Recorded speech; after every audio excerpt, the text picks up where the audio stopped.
Okay, ito tayo ngayon. Meron tayong laptop dito na HP. Binilan ng keyboard para hindi na magdala ng external USB keyboard. So, try natin to kung okay to. Tapos, meron din tayo dito. Ito, yung battery. Kasi yung battery nito is sira na rin yung battery. So, bumili tayo ng bagong battery. So, binili natin to sa LPO Laptop Outlet. So, sa Shopee lang to binili. So, ano naman siya, official naman siya na store. I mean, sa mall pala, sorry. So, try natin to mamaya. So, for now, unahin muna natin yung keyboard. So, baklasin natin ulit to. So, I think need natin alisin yung likod nito. Tapos yan, alisin natin yung likod, battery. Tapos I think may board pa to, so babaklasin din natin yung board then para makuha yung old keyboard niya. Tapos papalitan natin ng bagong keyboard. Okay. Yan, so kunin natin yung battery niya.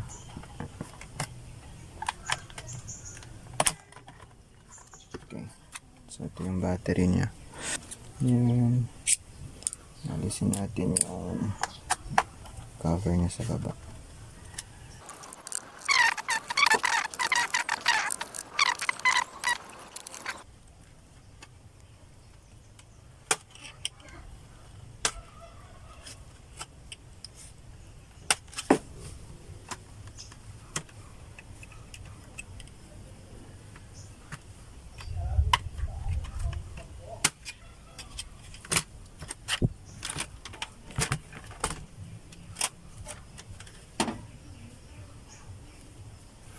So, ito na yung board niya, no?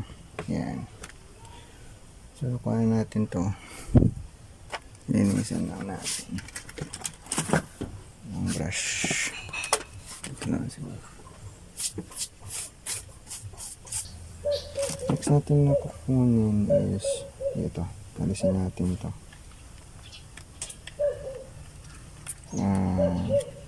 Ito ay ano ka, SSD ata. SSD na ata ito. 120 gig na SSD, I guess. Alis na natin to. Ito, alisin din natin to.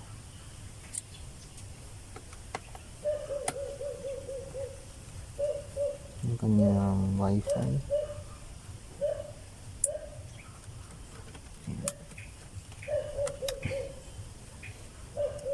Wireless LAN na card, network card. Yan, ito yung sa mouse, touchpad para, sorry. Yan, isa natin ito, dalawang wires. Then ito speaker. Lagay ko lang sa separate na lalagyan yung ito ko lang lagay siguro yung ibang screw.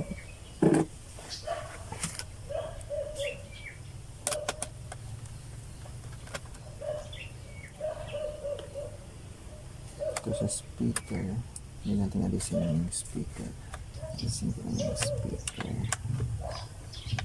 Ayan.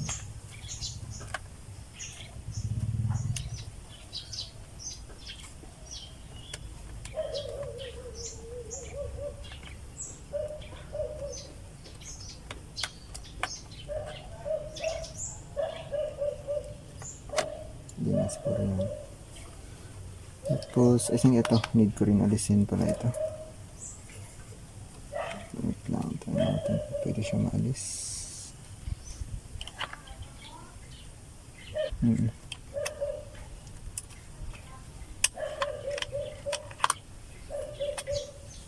So, hindi natin siya pwedeng alisin na nakaganyan na siya. Yan, unless pwede nating ma-lift. unless kailangan natin muna alisin to para maalis yung SSD, kasi minsan pwede mong i-lift lang to. Yan. Pero mukhang meron ditong parang metal, so kailangan talaga natin alisin to.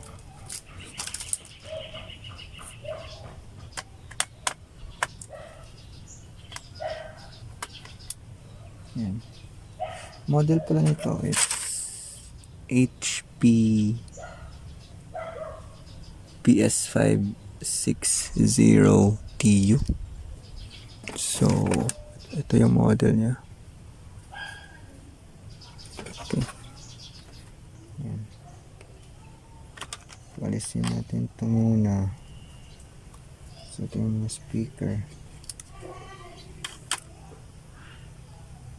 Yan, alisin natin to. Kiss. Ang hassle. So need mo palisin to bago mo makuha yung SSD. So yan, SSD nga siya. Solid state drive na Alexa.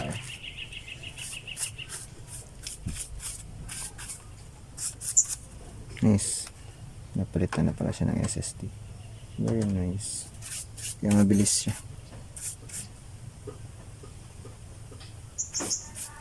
I'm not sure kung napalitan or naka-SSD na talaga siya before pa lang. Pero feeling ko pinalitan. Kasi may binuksan ko dati. Anyways, so ayan siya. Then, kailangan natin alisin na yung board. Ito na yung keyboard pala. So, alisin natin. Oh, no. Yung keyboard ngayon is nakaano pala siya. Parang plastic. So, kailangan natin alisin yung plastic before natin maalis yung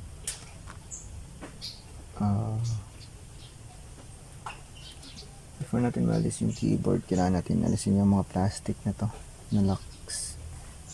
Oh no. So, medyo mahirap to. Medyo matrabaho to. Need mo isa-isahin yung mga plastic dito na alisin para lang ma-access yung keyboard. So sad.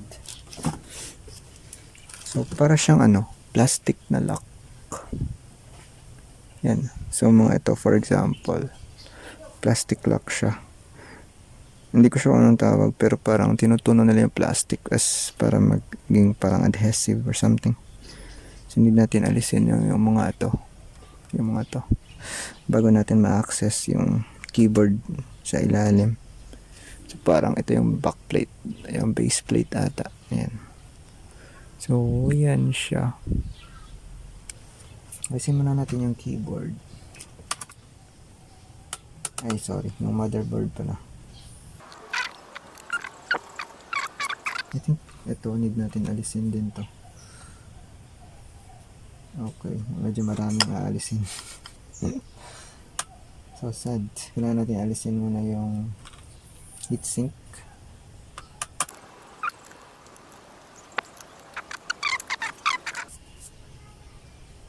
So, ito yung heatsink. Linisan na natin. So, yung thermal paste niya, mukhang na rin, natuyo na rin yung thermal paste. So, papalitan na lang natin mamaya yung thermal paste niya. Then, kailangan natin alisin yung fan.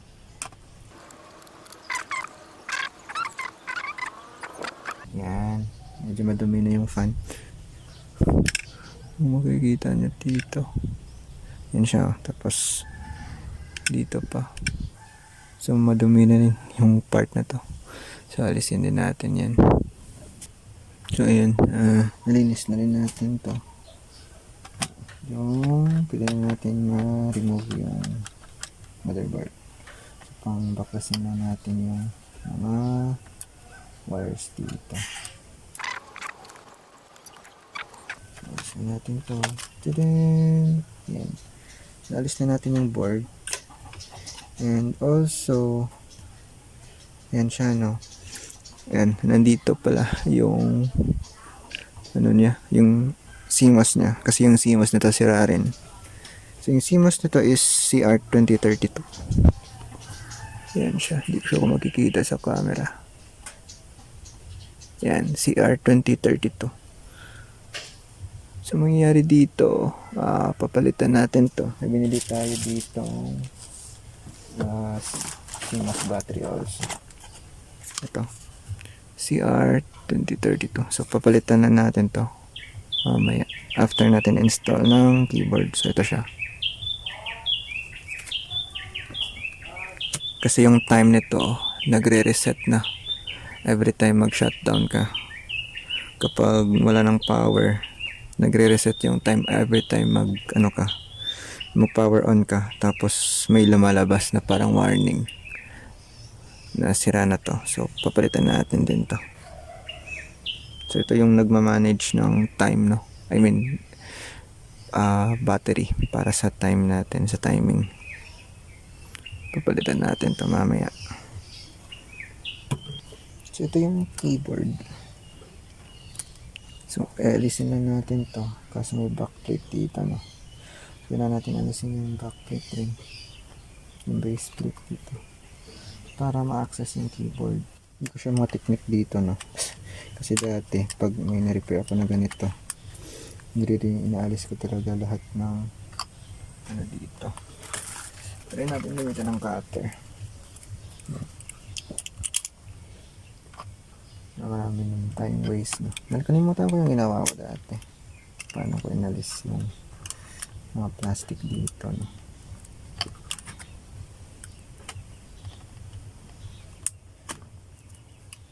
Parang ito yung ginawa ko dati. Cutter lang ginamit ko. Para maalis yung mga plastic.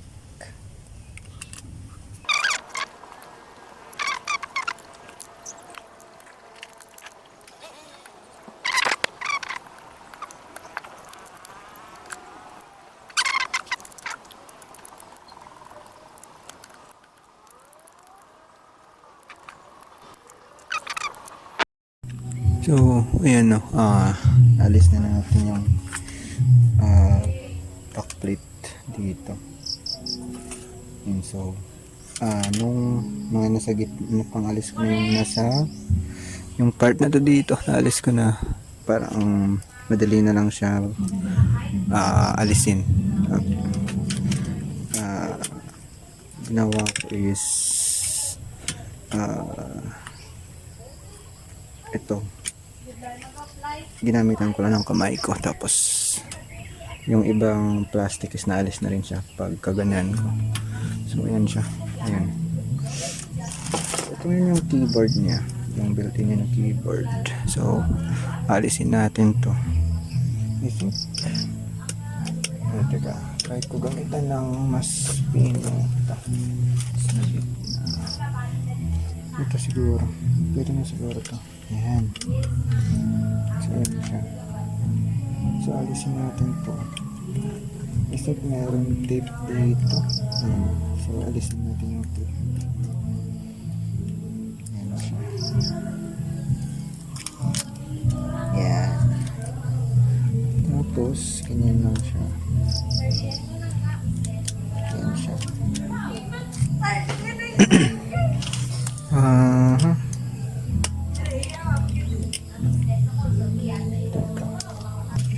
Meron pang mga dito hindi naalis.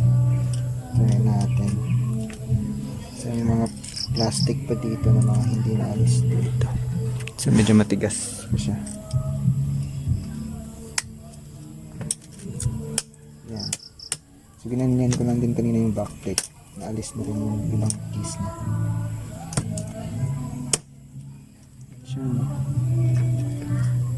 Yan.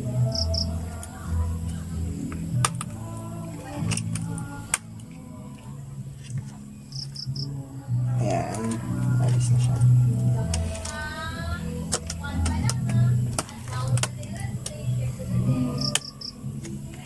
So, dapat dahan-dahan natin na hindi mabali yung tabi. Ito, medyo matigas to. Alisin natin yan ang kagad.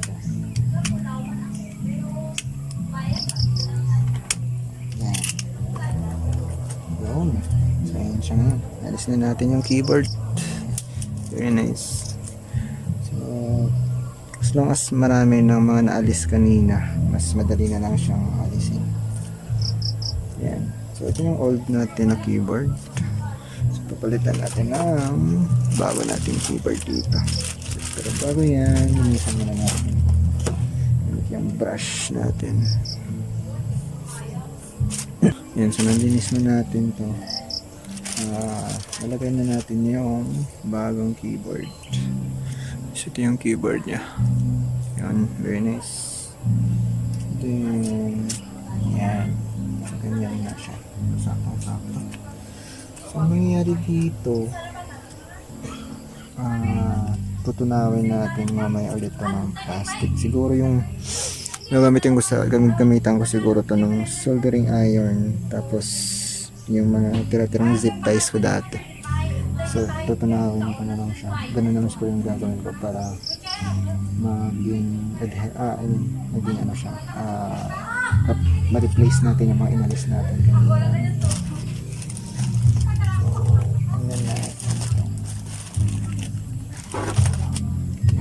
So, ito yung backplate niya. Yan siya. Yan. So, ito ngayon meron tayo dito yung soldering iron, no? So, soldering iron tayo. Tapos, ito, yung zip ties. So, ito try natin. So, tutunawin lang natin yung zip ties.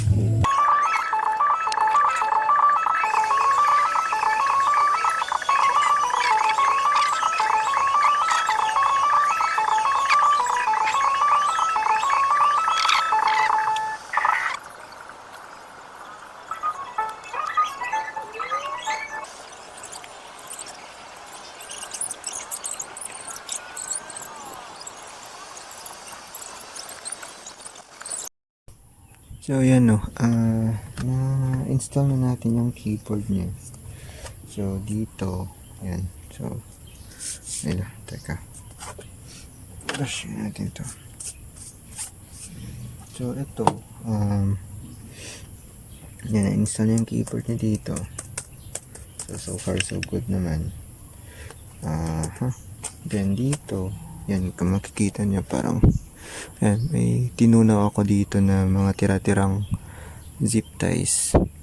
So, ito yung ginamit ko pang tunaw dito sa kanyang plate, kanyang back plate, para ma-fix siya dito sa kanyang likuran dito. So, ito yung mga pinang-tunaw ko na mga plastic, no?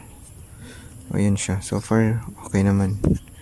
Now, next natin is babalik na natin yung yung board. So, pero bago natin ibalik yung board, palitan muna natin tong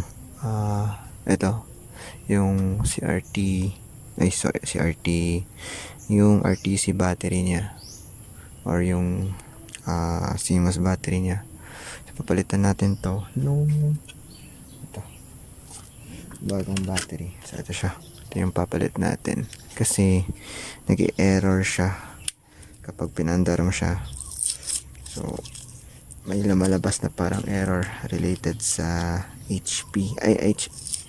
May lumalabas na error na sira na daw yung CMOS. So, ayun siya. So, ayun, i-install natin. Ito na yung bagong battery natin. Kunin lang natin to, yung previous na cell. Kailangan natin ng tools. Ito gagamitin natin. So, ito, yung thermal paste. Papalitan din natin to mamaya. So, for the meantime, yan lang muna. Yan siya. So, ito yung bagong cell natin. Ito, papalitan natin to. So need nyo lang i-push ito. Push nyo lang pa right. Yan. So, mapupush yan pa right para maalis siya. So, push nyo lang siya pa right. Then, gamitin nyo yung screwdriver. Ay, ayan. Naalis na siya.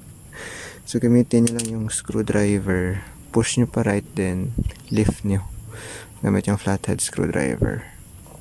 Yan. So, ito na yung old natin na CRT 2032 na battery.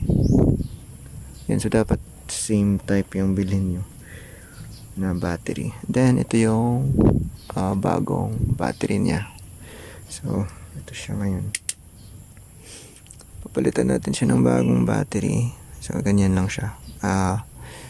Any orientation naman siya. Kasi, likod at sa harap naman yung positive and negative na terminal niya. So, ganyan siya. Ay, tama ba? Ito, sa positive to, yung sa taas. Tapos yung sa baba niya is yung negative na part ata. So, ganun siya. So, ngayon na nalagay na natin to dito.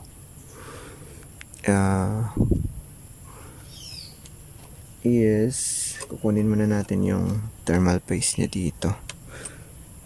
So, mangyayari is pwede natin, yung ginagawa ko is ito, kinukuha ko lang yung mga thermal paste gamit to, pero hindi dapat malakas na scratch kasi baka ma-scratch mo yung CPU itself. So ganun lang siya.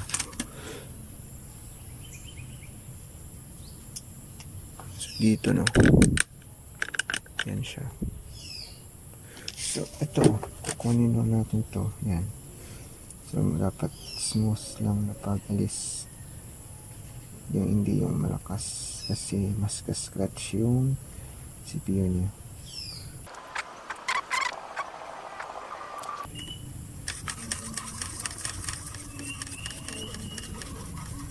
Ayan lang siya. Ayan, para malinis siya. Gamitan ko na siya ng old na toothbrush.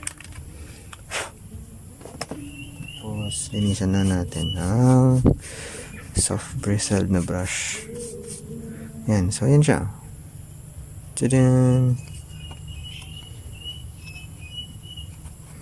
So ito na yung nalinis natin na CPU. So wala na yung old na thermal paste nya. Yan.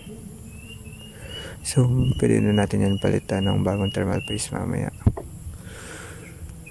Yan siya. So dito, yan, ganyan. So yan, tapos ibalik lang natin yung mga kailangan natin ibalik na mga parts. Ito ang kanyang old na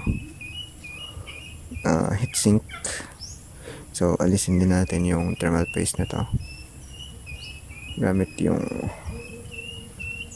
ating flathead screwdriver.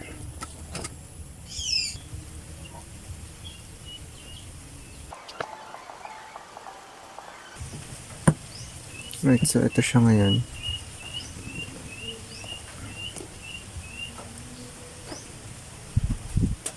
Yan, so nalinis na natin yung old na, yung heatsink niya. So ito yung power button. So babalik din natin to. Ayan siya.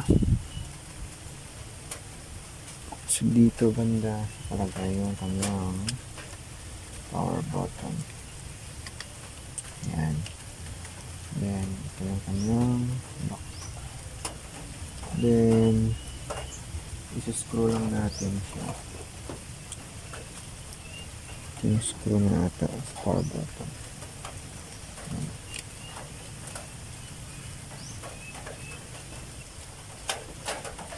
So ito yung sa kanyang charging port or power.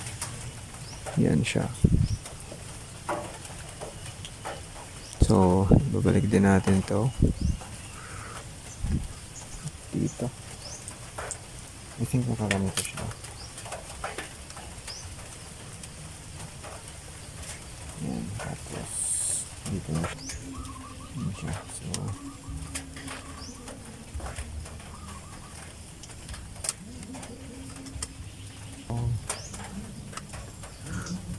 ayan.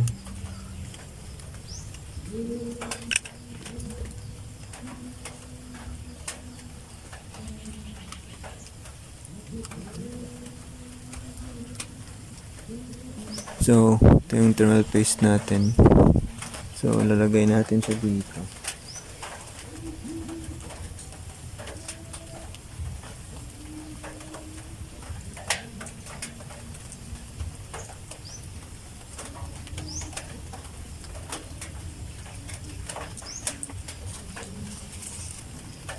Ilipat na natin ito.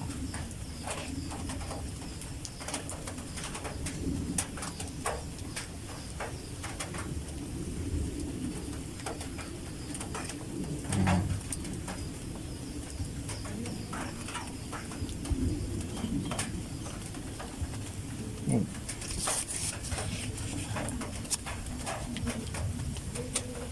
Ito lang siya.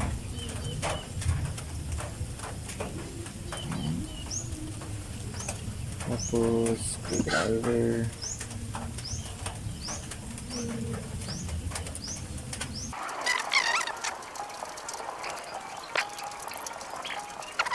Next natin na ibabalik is yung SSD. Yan. So, lagay lang natin dito. Slide lang natin. Yan. Tapos, next is ito. Yung extra na USB port.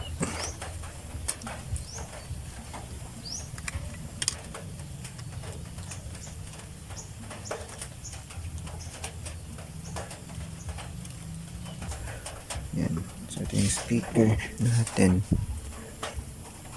So, nalagay muna natin ito dito. Ito yung first na part niya.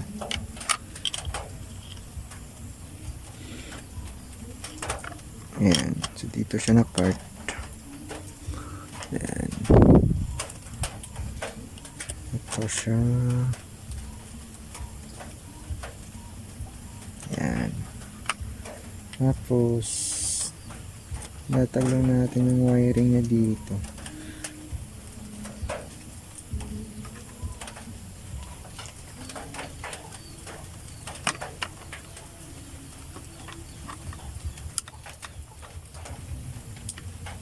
Ayan.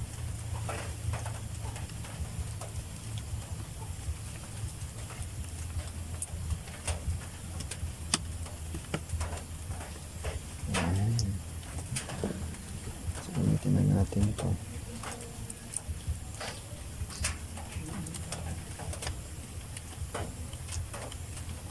Yun, very nice. Tapos, kabit na lang natin yung mga ribbon cables na to dito. Yung mga to. So, ayun o. Sa ribbon cable. Then, ito na yung sa keyboard natin. So, alisin na natin yung connector na. Ayan.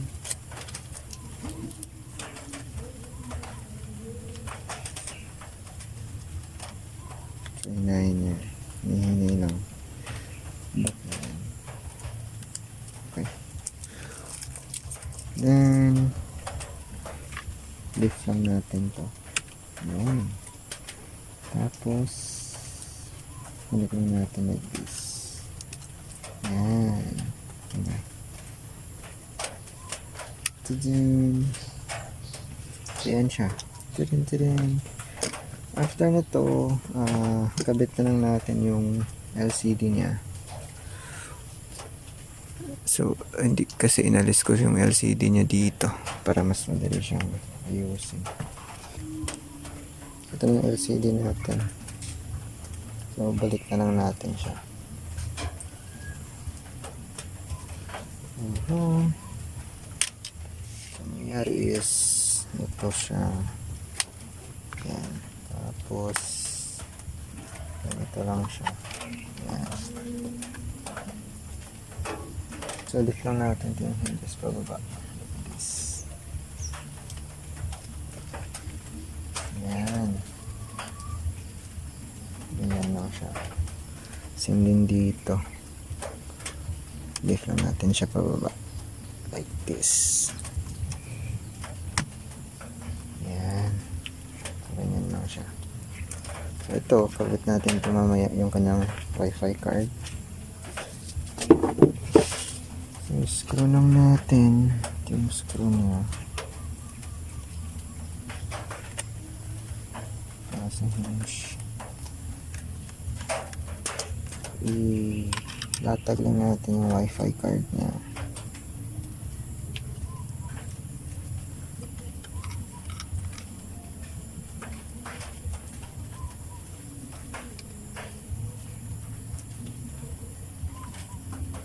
Ito siya dapat. Ayan. Para ayan. Tumama siya dito sa ating screwdriver dito. Kasi meron ditong lalagyan ng screwdriver. Ayan. So ito yung flex cable niya para sa kanyang monitor or sa display niya. So yan, ito na yung back cover niya. So balik na natin ngayon.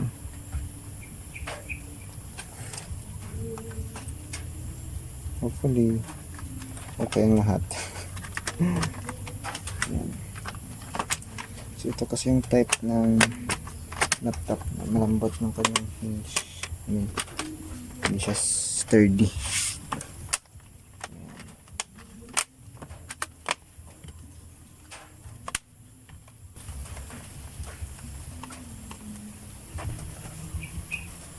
Yan.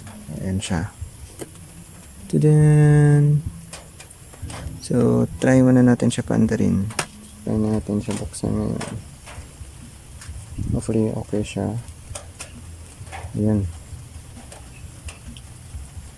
Ito siya. Yun. Tapos, try natin yung keyboard. Noise. Mukhang so.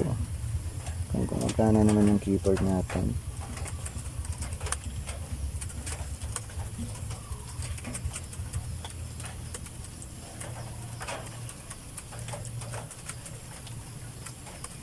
Yan. So far, so good. Gumagana yung keyboard. Very nice.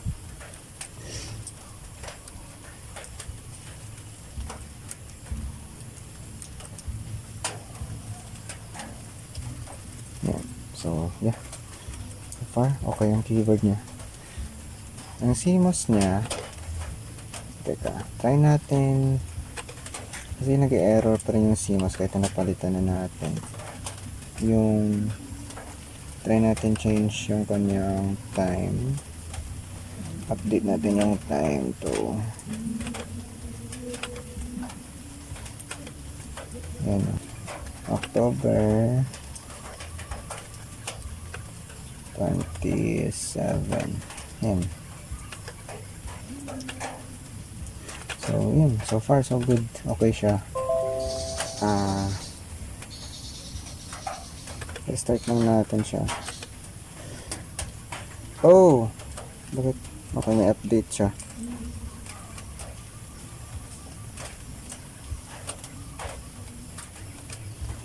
Yan, so meron siyang update. Anyways, pero so far, okay yung kanyang keyboard. So, hindi na magdadala. Hindi mo na kailangan magdala ng USB keyboard. No? Tapos, yan, test na lang natin yung kanyang bagong battery. So, yung kanyang battery, no? Yan siya. So, sa Shopee lang ito binili. So, try natin ito, buksan na lang. Tapos, test natin kung okay siya. Yung kanyang battery. So, ayan. Ito na yung bagong battery niya. Try natin. Kasi yung previous na battery sira na talaga. So, hindi siya nag-on.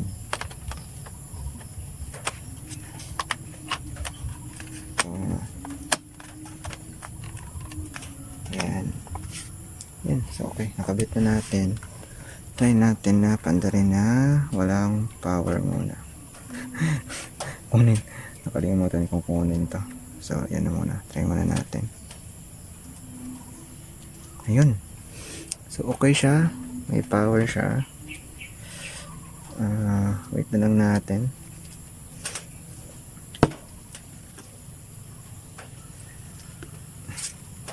Yun, very nice. So, eto siya ngayon. 76% remaining. At, teka, makikita ba kung ilang hours na lang yung natitira before siya malowbat?